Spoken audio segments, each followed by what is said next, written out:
Dari peristiwa itu menyebabkan tewasnya 7 tentara nasional Indonesia. Assalamualaikum warahmatullahi wabarakatuh. Terima kasih telah mengklik video ini. Di sini kita akan membahas tentang agresi militer Belanda II yang terjadi di Aikanopan. Sumber ini saya dapatkan dari buku yang ditulis oleh almarhum Bapak Dewi Syukur, yaitu salah satu orang yang berjasa dalam pemekaran Kabupaten Labuhan Batu Utara pada tahun 2008.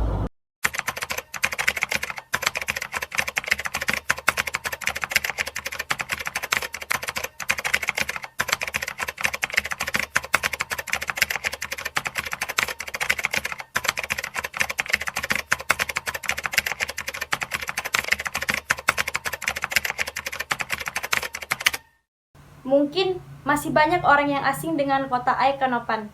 Penduduk asli kota Aikanopan ini yaitu suku Melayu Kualuh. Ada juga orang yang bersuku Batak Toba, Batak Angkola, Melayu, dan ada juga bersuku Jawa. Bakat kini pelipur lara nan setia dan perwira. Siapakah kini pahlawan hati, pembela bangsa sejati? Telah gugur pahlawanku, tunai sudah janji bakti. Gugur satu, tumbuh seribu, tanah air jaya sakti. Aikanopan, suatu kota bersejarah, mempertahankan kemerdekaan RI yang berada di Kuala Hulu, Sumatera Utara, dari keinginan Belanda untuk menjajah kembali bangsa ini. Hal ini ditandai ketika pasukan Belanda melakukan perlawanan dan mereka mencoba masuk melalui stasiun Mambang Muda. Pasukan TNI mundur ke Bukit Barisan yang berada di Dusun Bandar Manis, Kuala Beringin, sekitar 15 km dari Aikanopan. Daerah ini menjadi pusat pemerintahan darurat Sumatera Timur Selatan pada tahun 1948 sampai tahun 1949. Pemerintah militer langsung dipimpin oleh Amanat Lubis yang saat itu menjadi mantan Panglima Kodam 3 Bukit Barisan dan Jalaluddin Tambunan sebagai mantan Gubernur Jambi. Dan pada tanggal 10 November tahun 2000, bertepatan dengan Hari Pahlawan, dibangunlah sebuah Tugu Perjuangan 45 yang disebut dengan Tugu Kotengger yang berada di depan kantor pemuda yang diresmikan oleh HT Milwan dan Haji Jalaluddin. Namun sampai saat ini keberadaan tugu itu tidak terlihat lagi. Kawasan Bandar Manis ini menjadi titik pertemuan koordinasi antara tentara nasional terhadap perlawanan Belanda yang ingin menerobos masuk mulai dari tebing tinggi sampai ke Asahan dengan dibantu oleh alat-alat modern seperti tank, pesawat tempur. Karena itu menyebabkan mundurnya tentara nasional Indonesia dan sembari melakukan penghambatan agar tidak masuknya Belanda ke Kabupaten Labuhan Batu. Atas serangan pasukan Belanda untuk menghambat masuknya Belanda ke Kabupaten Labuhan Batu, akhirnya Titi Pulau Raja diledakkan dan sempat 2 hari pasukan Belanda ini tertahan. Dan pada akhirnya mereka masuk ke Labuhan Batu, menaiki kereta api dan berhenti di stasiun Mambang Muda. Yang pada saat itu TNI telah menunggu dan terjadilah pertempuran antara TNI dan Belanda dengan menggunakan senjata rampasan Jepang. Dan akhirnya TNI ini mundur ke Bukit Barisan dan Belanda berhasil menduduki dan mengambil alih kantor telepon Mambang Muda. Pasukan gerilya kita selalu saja secara tiba-tiba menyerang pos-pos Belanda dan kewalahan menghadapi Belanda di berbagai tempat seperti di perkebunan Hanapanigor Nek Pamingke, di Kampung Masjid, di Merbau, dan akhirnya pihak TNI ini dapat merampas senjata-senjata orang Belanda. Dan pada tanggal 19 September 1945, berita proklamasi sampai di Aikanopan yang dibawa oleh Mayor Siddiq yang berisi tentang proklamasi kami bangsa Indonesia menyatakan dengan ini kemerdekaan Indonesia, hal-hal yang mengenai pemindahan kekuasaan dan lain-lain yang diselenggarakan dengan cara saksama dan dalam tempo yang sesingkat-singkatnya. Jakarta, 17 Agustus 1945, atas nama bangsa Indonesia, Soekarno-Hatta. Dan kemudian dibentuklah Barisan Pemuda Indonesia yang diketuai oleh Muhammad Siddiq, yang markasnya itu berada di Perguruan Inon atau dulu Pajak Landscape, yang sekarang itu menjadi Gedung Pemuda di Ekanopan. Dan anggota-anggotanya itu terdiri dari Kalong Tambunan, Muhammad Rashid, Ahanapiyah, dan lain-lain. Dan sekaligus diadakannya upacara pengibaran Sang Merah Putih yang diiringi dengan lagu Indonesia Raya yang dipimpin oleh Guru Adnan Daulay, yang dihadiri oleh Dewan Perwakilan Rakyat Kuala Hulu, yaitu Ahmad Marzuki, Sanusi Lubis, Rajali, Raja Anda, dan ada Karib, serta Komite Nasional yang menjalankan pemerintahan sipil, karena pada saat itu belum terbentuknya badan pemerintahan, dan kantor sipil ini pusatnya itu di Mambang Muda, yang sekarang itu menjadi Rumah Sakit Mambang Muda. Dan pada 19 Desember 1945, di Kuala Hulu itu telah terbentuk partai seperti PNI, Masyumi, NU, dengan laskar-laskarnya yaitu Perindo, Napindo, dan Sabilillah.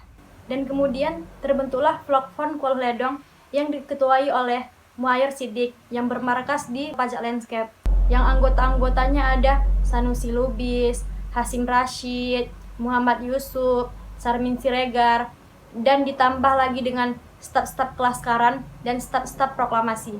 Dan seterusnya, karena terbentuk kekuatan-kekuatan ini, akhirnya terjadilah perencanaan perebutan kekuasaan Jepang yang dipimpin oleh Muhammad Siddiq, dan anggotanya ada Abdul Jalil Sima, Muhammad Jubir, Muhammad Rasid Kalimantan, dan ada beberapa orang lainnya. Setelah mengadakan perundingan antara staf Asahan dan Labuhan Batu, maka pada jam 12 malam mengambil kesepakatan bahwa digagalkannya rencana untuk mengambil senjata Jepang, karena Jepang dengan sukarela memberikan senjatanya secara damai. Dan pada esok harinya diperintahkanlah kepada seluruh penduduk Asahan Labuhan Batu untuk mengadakan upacara memperingati Hari Proklamasi yang kedua, yaitu pada tahun 1946. Dan upacara ini dihadiri oleh kurang lebih 5.000 orang yang diadakan di lapangan bola kaki Ekanopan atau sekarang itu menjadi SMP Negeri 1 Kuala Hulu.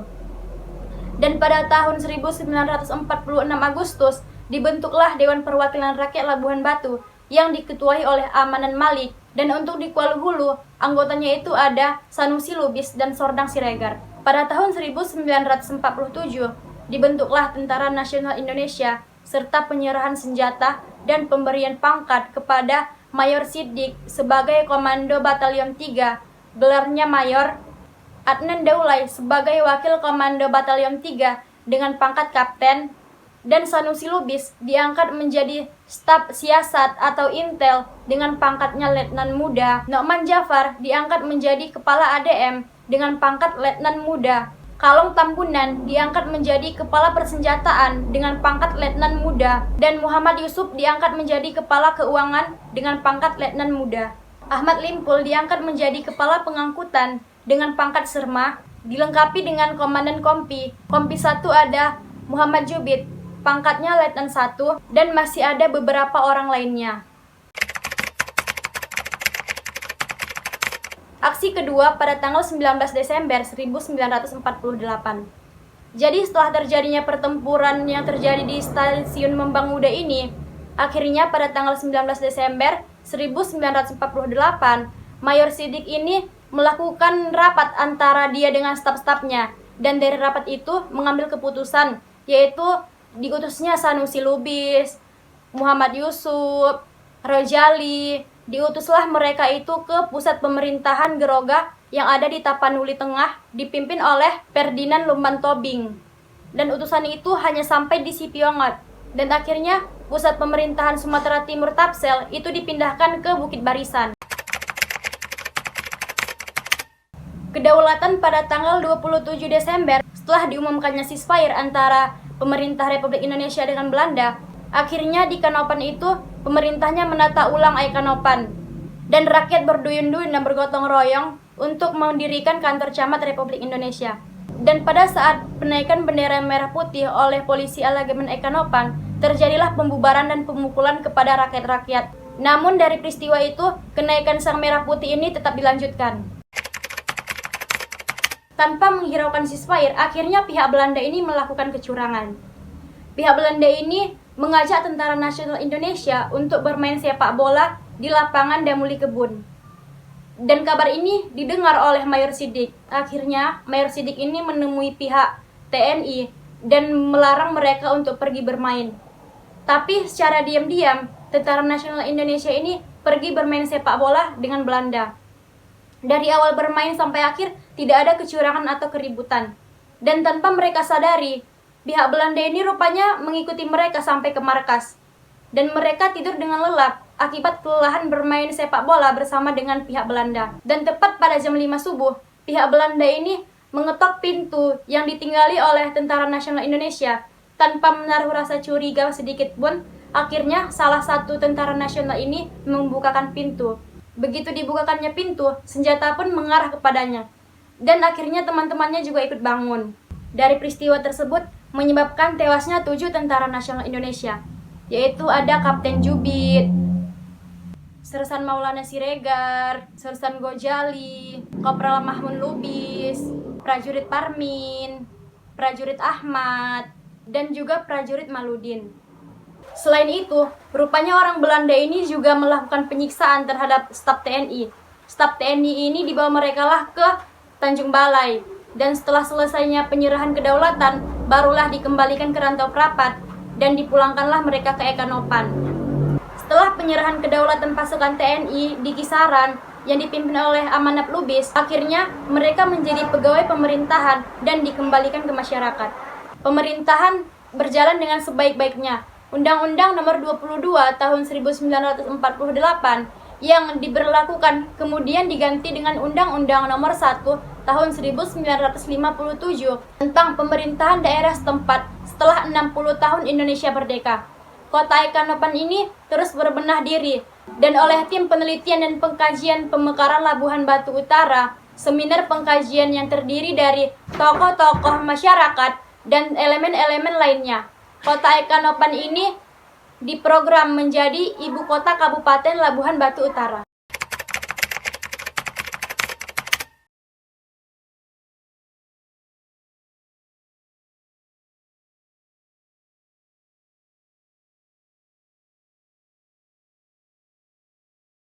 Oke, sekarang kita sedang bersama dengan narasumber, yaitu salah satu mahasiswa yang mengetahui tentang sejarah agresi militer yang ada di Ekanopan, dan beliau pernah membaca buku yang dikarang oleh Bapak Dewi Syukur, yaitu tentang agresi militer yang terjadi di Ekanopan. Sekarang kita akan berbincang-bincang dengan narasumber mengenai agresi militer yang terjadi di Ekanopan. Menurut yang Anda ketahui, bagaimana proses terjadinya agresi militer 2 di Ekanopan ini? Ya, menurut yang saya ketahui dan saya baca di buku yang dituliskan oleh almarhum Pak Dewi Syukur, tahun 19, tepatnya tanggal 19 September tahun 1946, Muhammad Siddiq yang nantinya diangkat menjadi mayor, beliau membawa berita pertama kali ke Ekanopan ini. Nah, pada saat itu juga adalah upacara bendera yang nantinya akan dilaksanakan di lapangan yang dihadiri oleh 5.000 orang. Hanya saja saat ini lapangan tersebut menjadi sekolah SMP Negeri 1 Kalhulu. Sebelum jauh ke sana, sebelum terjadinya agresi militer kedua ini, pemerintahan di Ekanopan ini sudah berjalan lancar, yaitu namanya pemerintahan Sumatera Timur, yang tepatnya di Kuala Beringin, di mana situ sudah terbentuk camat dan yang lainnya, di mana ada pimpinan, ada Mayor Siddiq, ada Manaf Lubis, ada pasukan-pasukan lainnya. Hanya saja Belanda mengingkari perjanjiannya. Kita tahu bahwa Belanda dan sekutu masuk ke Indonesia itu setelah Indonesia merdeka. mereka ingin menguasai Indonesia kembali. Dan tiba-tiba waktu Belanda di Ekenopan ini, mereka menyerang pos-pos yang dibuat oleh tentara kita, di mana pasukan Belanda yaitu 1.000 serdadu Belanda.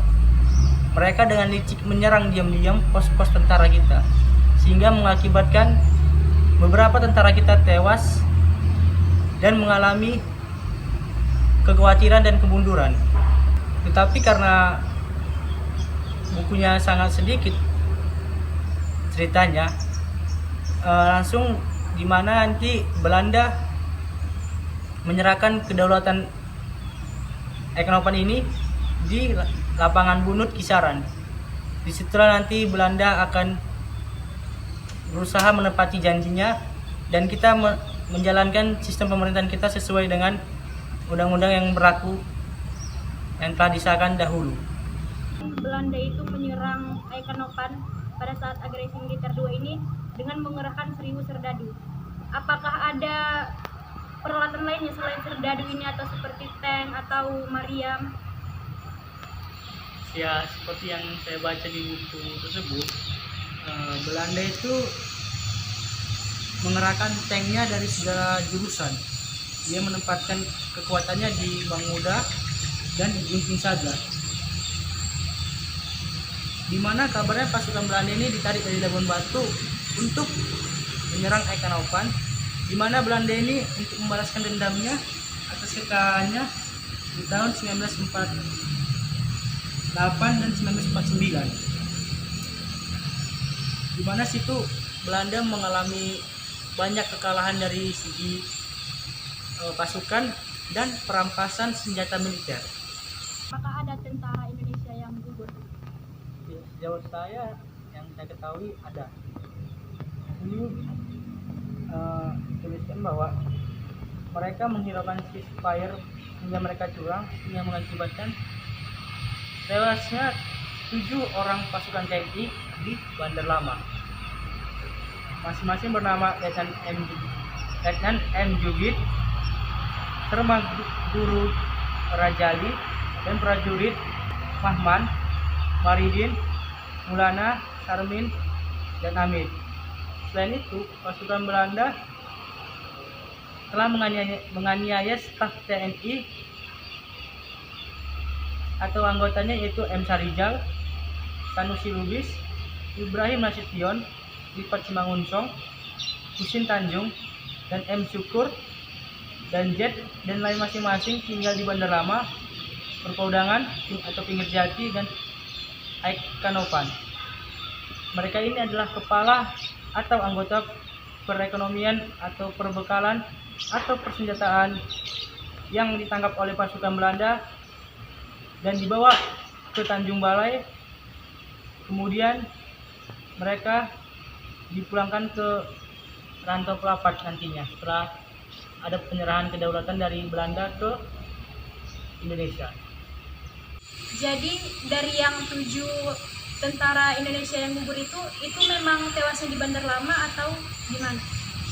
Iya, mereka tewasnya di Bandar Lama dikarenakan mereka ditugaskan di Bandar Lama tersebut. Jadi setelah sebelum pengingatan ini terjadi kan tentara kita sudah membagi letak-letak pos-posnya. Jadi mereka kebetulan ditempatkan di pos Bandar Lama. Ada upacara yang pertama kali dilakukan di Ekenopan ini. Jadi apakah ada persiapan yang dilakukan oleh TNI atau masyarakat untuk upacara tersebut? Ya pasti ada persiapan, apalagi ini kan upacara kemerdekaan pertama kali. Sedikit saya bacakan ucapannya. Saat itu dibentuklah Barisan Pemuda Indonesia BPI atau PRI yang dipimpin oleh M. Sidik yang tadi berdua yang bawa berita proklamasi. Markasnya itu di perguruan Inon atau yang dulunya itu pajak, jadi kan pajak atau pasar di Ekenopan. Lalu anggotanya ada Kalong Tambunan, ada Muhammad Rasid Kalimantan, Muhammad Yusuf Sukri, A. Hanafi dan lain sebagainya. Dan sekaligus upacara pengibaran Sangsaka Merah Putih dan Lagu Indonesia Raya yang dipimpin oleh Guru Adnan Daulay. Dewan Rakyat Kuala yang terdiri dari Ahmad Marzuki Arahap, Sanusi Lubis, Rajali Karim, Bahrum Syah, dan Komite Nasional yang menjalankan pemerintahan sipil, di mana Komite Nasional yang menjalankan pemerintahan sipil ini kantornya itu di Gedung Dr. Kembang Muda yang sekarang saat ini adalah Rumah Sakit Kembang Muda, di mana juga ada personil dari ketua yaitu M. Samin, Pakpahan, Sekretaris AM Yusuf, dan bendahara atau keuangan Unding Gelar Sultan Mado. Demikianlah persiapan yang dilakukan mereka untuk menyambut pertama kali kemerdekaan di Indonesia. Agresi militer yang terjadi di Ekanopan itu tahun 1946. Berarti Indonesia merdeka itu berarti dia belum benar-benar merdeka gitu. Karena kan pada tahun 1946 ini masih ada kolonial di pelosok negeri seperti yang terjadi di Ekanopan ini. Ya, seperti yang kita ketahui bahwa Belanda atau Nika itu bersama sekutu datang ke Indonesia itu ya karena mereka menganggap bahwa Jepang telah menyerah pada sekutu sehingga mengakibatkan vacuum of power atau kekosongan kekuasaan, sehingga mereka mau merebut kembali Indonesia, sementara Indonesia telah memproklamirkan kemerdekaannya, walaupun kita sedang berusaha untuk mengabarkannya ke seluruh negara. Jadi Belanda atau Nika tersebut bersama sekutu memaksa masuk ke Indonesia. Kepada Irfan Simanjuntak atas informasi yang disampaikan mengenai agresi militer 2 yang terjadi di Ekanopan ini. Ya, saya ucapkan sama-sama. Saya senang bisa membantu karena kita ingat pesan Bung Karno yaitu jas merah yang sekali merupakan sejarah. Terima kasih telah menonton video ini. Semoga bermanfaat. Assalamualaikum warahmatullahi wabarakatuh. Dadah.